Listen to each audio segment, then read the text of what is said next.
Hello दोस्तों, उत्तराखंड की पाठशाला में आपका स्वागत है। देखिए दोस्तों, उत्तराखंड की पाठशाला में हम लगातार डी शर्मा जी की पुस्तक उत्तराखंड ज्ञान कोश का क्रमबद्ध अध्ययन कर रहे हैं, जहां पर हमने अ वर्ण से लेकर क वर्ण तक सभी शब्दों को पूर्व वीडियो में देखा है। देखिए, उत्तराखंड की ये पुस्तक महत्वपूर्ण है सभी प्रतियोगी परीक्षाओं के लिए। तो चलिए शुरू करते हैं आज इसका भाग 6, जहाँ पर हम देखेंगे ख वर्ण और कुछ शब्द गौ वर्ण से। तो चलिए शुरू करते हैं अपना आज का पाठ उत्तराखंड ज्ञान कोश। देखिए, ख वर्ण का जो पहला यहाँ पर शब्द है वो है खजूरे। खजूरे जो शब्द है उसका अर्थ है एक ऐसा पकवान जो आटा, गुड़ और घी के साथ बनता है। मतलब आटे को गुड़ के घोल में डालकर इसे बनाया जाता है हलवे के समान और बाद में घी के साथ खाया जाता है। ये है खजूरे। अगला शब्द है खड़वाल। खड़वाल देखिए एक पशुचारक जनजाति है। कहाँ की? उत्तरकाशी की। उत्तरकाशी की एक पशुचारक जनजाति है। मतलब ये भेड़ों को पालती है। मेष पालक खासकर ये है, भेड़ों को ये पालती है। और इस जनजाति की खास विशेषता ये है कि ये आर्यों से संबंधित मानी जाती है आज के टाइम में। लेकिन आर्य और आर्यों की जो हमारी जो आर्यों से भिन्नता बहुत ज़्यादा मिलती है। आर्यों के रीति रिवाजों और इनके रीति रिवाजों में बहुत ज़्यादा भिन्नता मिलती है। बहुत कम दिखावा करने वाली ये जनजाति है। जबकि आर्य, आपको पता है, हम जो लोग होते हैं हर चीज़ में बहुत ज़्यादा ओवर कर जाते हैं, लेकिन ये बहुत शांत और सिंपल तरीके से रहने वाली जनजाति है खड़वाल। वधु मूल्य भी इनमें अभी प्रचलित है। मतलब अगर आपको विवाह करना है तो वधु का मूल्य भी वर पक्ष को देना पड़ता है। ये इस जनजाति में भी प्रचलित है। अगला शब्द है खड़गेश्वर देवालय। देखिए, खड़गेश्वर देवालय की अगर हम बात करें तो पिथौरागढ़ में स्थित है खड़गेश्वर देवालय। अस्कोट जो क्षेत्र है पिथौरागढ़ का, वहाँ पर स्थित है खड़गेश्वर देवालय। अगला जो शब्द है वो है खड़रात्रि जागरण। देखिए, ये उत्तराखंड का एक गहन आस्था वाला पर्व है। मतलब ये बहुत सारे मंदिरों में, बहुत सारे देवस्थलों पर ये मनाया जाता है या इसको निभाया जाता है। ये खड़रात्रि जागरण होता क्या है? कई सारे मंदिरों में ये आस्था है कि अगर कोई निसंतान दंपति या निसंतान महिला, दंपति भी और महिला भी कहीं कहीं अगर रात भर जागकर किसी विशेष दिन या पर्व पर दीप साधना करती है, हाथ में दिया लेकर खड़ी रहती है, तो उसे संतान की प्राप्ति होती है, ऐसा कहा जाता है इसके अंतर्गत। ऐसा हमें देखने को मिलता है अनुसुईया माता मंदिर चमोली में। ऐसा ही हमें देखने को मिलता है कमलेश्वर जो मंदिर है हमारा। ऐसे कुछ त्यौहार जौनसार की तरफ भी होते हैं। तो कुमाऊं में जागेश्वर धाम में ऐसा कुछ देखने को मिलता है। तो ये बहुत सारी, मतलब ये एक खड़रात्रि जागरण एक साधना है जो बहुत सारे मंदिरों में यहाँ पर उत्तराखंड में देखी जाती है। अगला हमारा जो शब्द है वो है खत। देखिए, खत क्या है? जौनसार बावर में एक भू व्यवस्था हेतु शब्द था खत। अब भू व्यवस्था हेतु कैसे? जब टैक्स कलेक्ट करने के लिए जो भू व्यवस्था की गई थी उसके अंतर्गत ये खत आता था। और खत होता क्या था? एक खत 20, 25, 30 ऐसे गाँवों का एक वो होता, समूह होता था एक खत। और उसका जो मुखिया होता था उसे हम कहते हैं सदर सयाणा। ये जो व्यवस्था थी ये थी जौनसार बावर में। अगला शब्द है खतुड़वा। देखिए, खतुड़वा को एक त्यौहार होता है कुमाऊं में, उसको गाय त्यार भी कहते हैं। कुमाऊं का एक पर्व है खतुड़वा। शरद प्रारंभ होने पर, मतलब जब सर्दियां प्रारंभ होती हैं तो कन्या जो संक्रांति होती है, कन्या संक्रांति का मतलब होता है अश्विन मास का प्रथम तिथि, प्रथम अश्विन को ये मेला लगता है कुमाऊं में। और यहाँ पर मतलब एक बॉन फायर टाइप का आग जलाकर इस उत्सव को मनाया जाता है, आग के चारों ओर। तो देखिए, खतुड़वा एक ऐतिहासिक, इसका महत्व भी कहा जाता है कि एक गढ़वाल के सेनापति खतुड़वा की हार के लिए इसे मनाया जाता है। लेकिन अब धीरे धीरे इसको गाय त्यौहार के लिए ज़्यादा मनाया जाता है। पशुओं के लिए, पशुओं की रक्षा के लिए इसको मनाया जाता है। अगला जो शब्द है वो है खलिया प्रथा या खलीक। देखिए, खलिया जो प्रथा है, आपने देखा होगा जब भी ग्रामों में या गाँवों में जब फसल कटती है और नई फसल आती है तो अनेक वर्गों को उस फसल का हिस्सा दिया जाता है। वो वर्ग बहुत सारे वर्ग हो सकते हैं। वो लोहार वर्ग, कोली वर्ग, चमार, शिल्पी वर्ग, जो ऐसे शिल्पी वर्ग हैं जो ऐसे कार्यों को करते हैं जो शिल्प का काम होता है। वाद्यकों, जो हमारे वाद्य गाँव में ढोल बजाने वाले होते हैं, जो हमारे वादी होते हैं। उसके बाद ब्राह्मणों, जो हमारे ब्राह्मण होते हैं उनको। तो ये ऐसे वर्ण जिन पर हम, जो हमारे बहुत ज़्यादा दैनिक क्रियाओं में हमारी सहायता करते हैं या हमारे कार्य करते हैं, उन वर्णों को जब हम उनका हिस्सा देते हैं अन्न का, तो उसे ही खलिया प्रथा या खलीक कहते थे। अब तो ये चीज़ें बहुत कम हैं, लेकिन पहले बहुत ज़्यादा मात्रा में ये मौजूद थी। समाज एक दूसरे पर टिका हुआ था, हर किसी का अपना एक कार्य था। अगला एक शब्द है खसरा। देखिए, खसरा तो आप सभी जानते हैं, अभी भी इस शब्द का प्रयोग होता है। एक फ़ारसी भाषा का शब्द है और ब्रिटिश कालीन जो भू व्यवस्था थी उसके प्रबंधन संबंधी लेखित जो कि विवरण जो संचिका है, मतलब जो प्रबंधन के लिए जो भू व्यवस्था का प्रबंधन किया गया उसकी जो विवरण संचिका है जहाँ पर पूरा डाटा होता था उसको ही खसरा कहते हैं।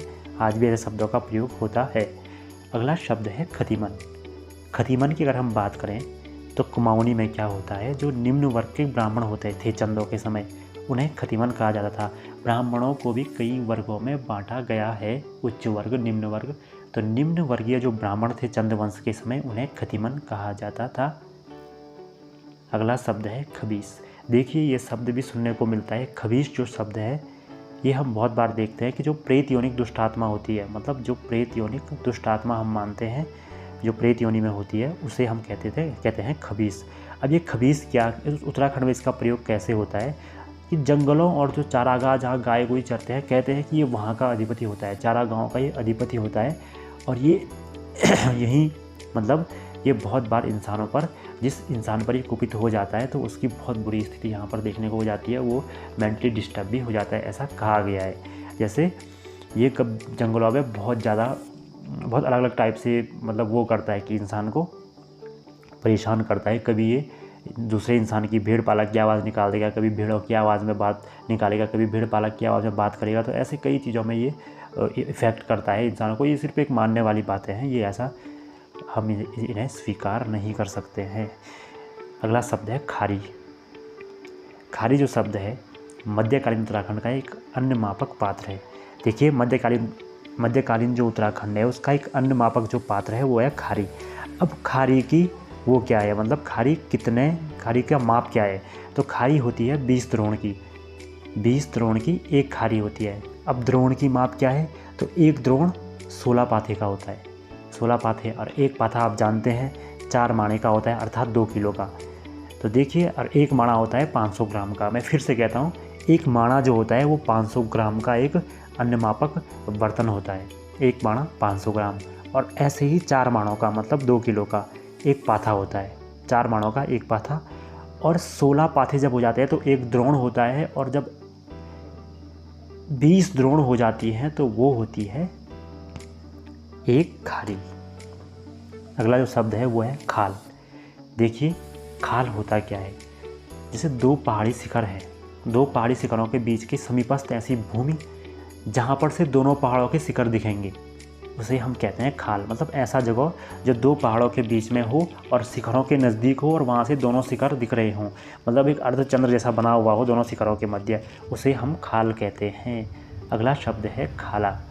देखिए जौनसार बावड़ क्षेत्र में खाला शब्द का प्रयोग छोटी छोटी नदियों के लिए किया जाता है, या नदी नाले जो होते हैं उनके लिए जौनसार बावड़ में खाला कहा जाता है। एक शब्द है खिचड़ी नृत्य।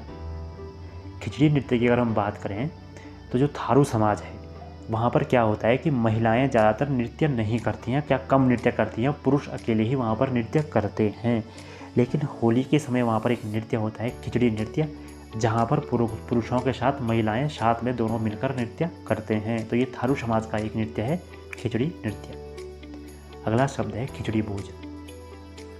होता क्या है, जो जौहर घाटी है वहाँ पर जो शौका वर्ग है वो जब अपनी ध्यनी जो होती हैं मतलब बेटियाँ, उनको जब वापस मायके बुलाते हैं चैत्र मास में जब भैठोली का समय होता है, तो उस समय उनको ये भोज देते हैं खिचड़ी भोज। तो इसीलिए ये जौनसार बावर की शौका वर्ग जो हमारा जौहर क्षेत्र है वहाँ की एक परंपरा है। भैठोली के समान ही ये है। इसके बाद इन्हें भैठोली के समान ही कुशौल दे के वापस भेज दिया जाता है अपने ससुराल। अगला शब्द है खिलपति। देखिए खिलपति एक स्थान का नाम भी है और इस मंदिर के लिए प्रयुक्त नाम भी खिलपति है। अखिल तारिणी देवी का मंदिर है लोहाघाट चंपावत के पास। जब बात करेंगे हम अखिल तारिणी देवी मंदिर की तो ये खिलपति नामक स्थान पर है। इस मंदिर को उग्रतारा मंदिर भी कहते हैं, इस देवी को उग्रतारा भी कहते हैं, उग्रतारा। देखिए जो ये मंदिर है यहाँ पर ही नायक जाति की जो देवदासी प्रथा थी मौजूद थी, यहाँ पर ही मंदिर को समर्पित कर देते थे नायक जाति के लोग अपनी बेटियों को। अगला जो शब्द है वह है खीत।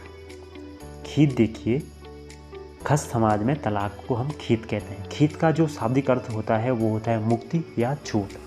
खस समाज जो हम देखते हैं जौनपुर जौनसार में इसे खीत कहते हैं, इसी को खस समाज का प्रयोग किया गया है। इसका अर्थ छूट होता है।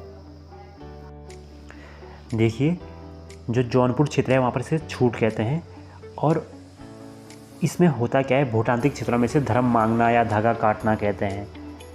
अगला जो शब्द है वो है खील। खील को हम कटील भी कहते हैं और कटील का मतलब होता है ऐसी भूमि जिस पर खेती नहीं की जा सकती है, वो है खील भूमि या कटील भूमि। अगला शब्द है खुरनी। देखिए, हम खैकर के बारे में जानते हैं। खैकर किसान क्या होता है?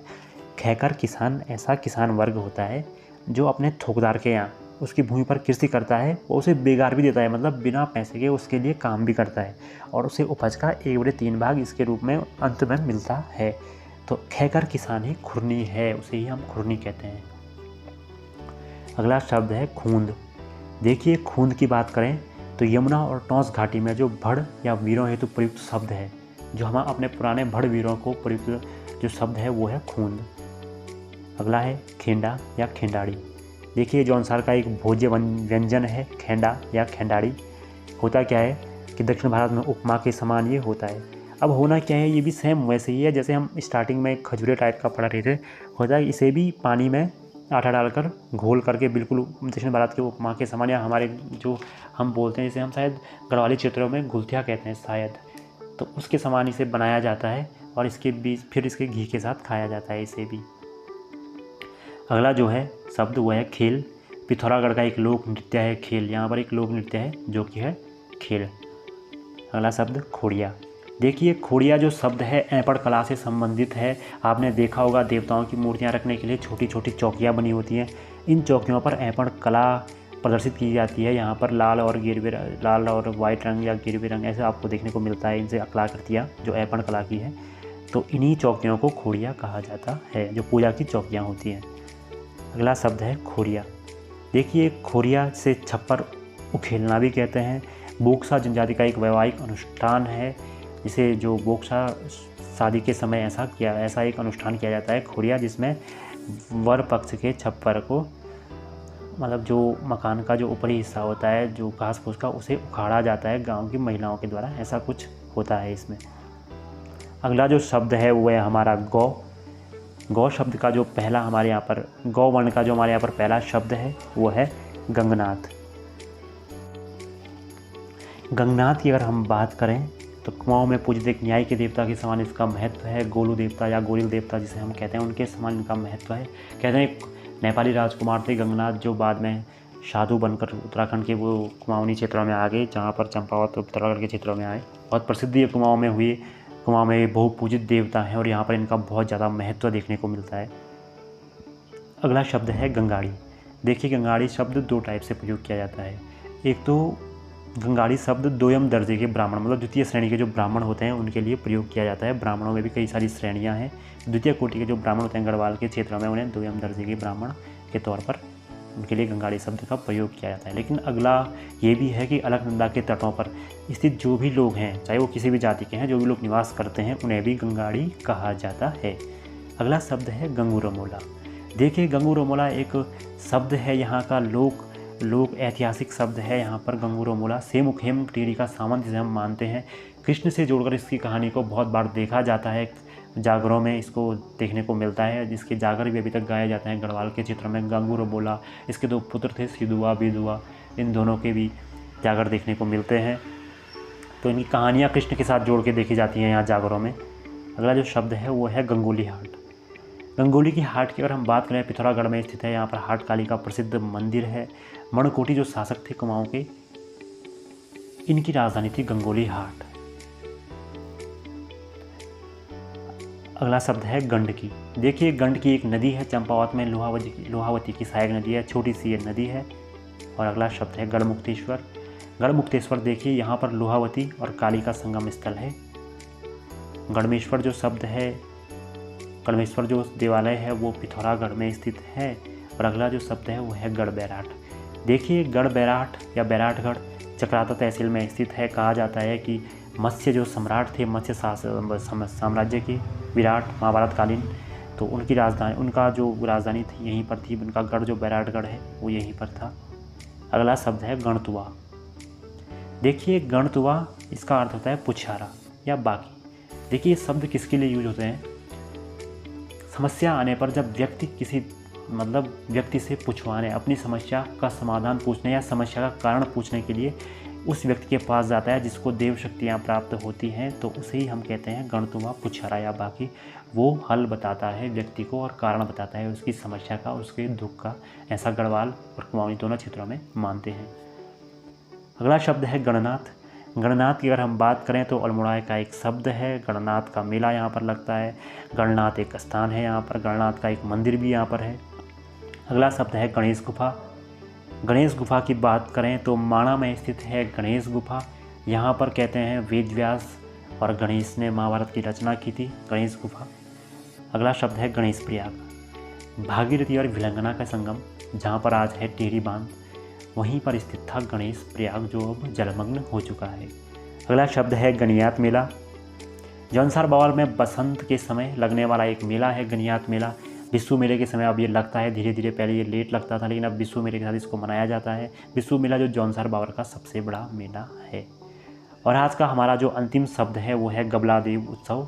देखिए धारचूला की दारमा वैली में होने वाला ये उत्सव प्रसिद्ध यहाँ पर उत्सव है गबलादेव का। यहाँ के एक लोक देवता हैं गबलादेव, तो इन्हीं के लिए उत्सव होता है गबलादेव उत्सव।